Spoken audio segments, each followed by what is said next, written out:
Hello, today I'm in Nissan X-Trail. In this video I'll show you how to manage unlocking settings.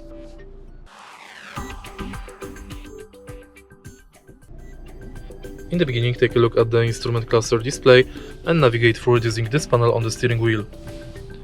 Now go to Settings, enter Vehicle Settings, Unlocking, and now you can enable iKey Door Lock and Selective Unlock.